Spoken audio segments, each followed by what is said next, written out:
Why most companies are one identity breach away from a board level crisis? Most organizations believe their cybersecurity investments are protecting them.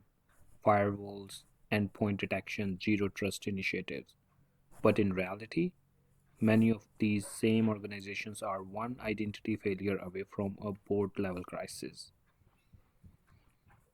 Not because they lack tools, but because they lack control over who has access to what.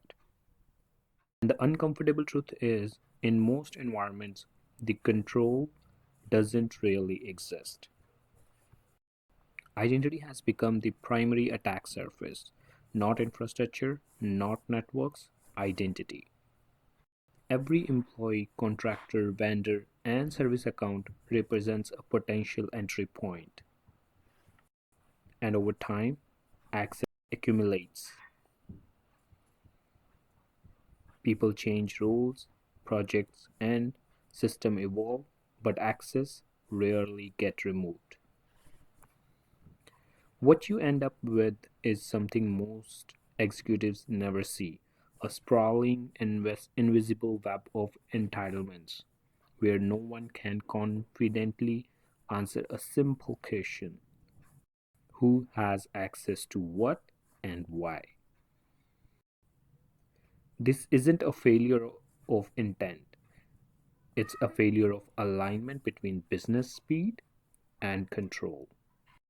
Organizations are under constant pressure to move faster, onboard quickly, enable remote work, integrated acquisitions, adopt cloud services.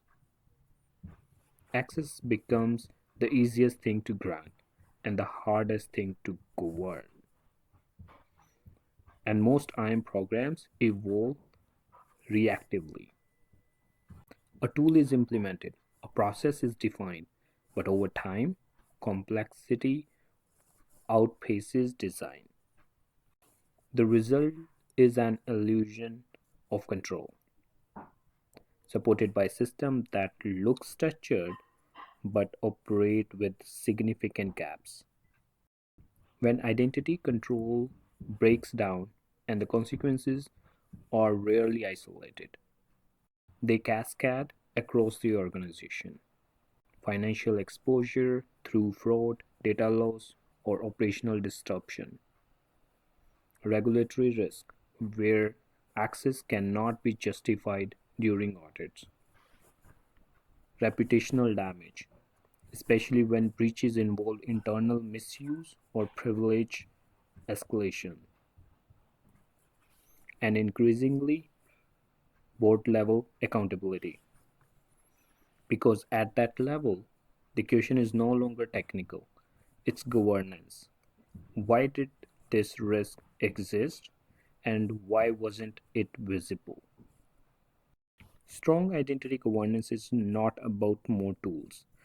It's about clarity and control in four areas: visibility, knowing who has access across all systems without ambiguity; control, enforcing least privilege consistently, not occasionally; governance, regular, meaningful access review, not checkbox exercise; automation, ensure access evolves with the business without manual gaps.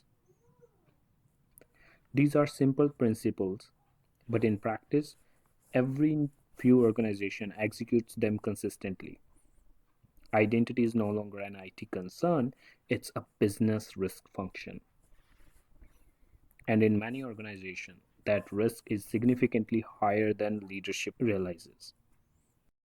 If you can't clearly answer who has access to what and why, then the problem isn't visibility alone, it's exposure. In future briefing, we will break down where IAM programs fail and how to evaluate them at an executive level. Because in this space, what you don't see is usually where the risk is.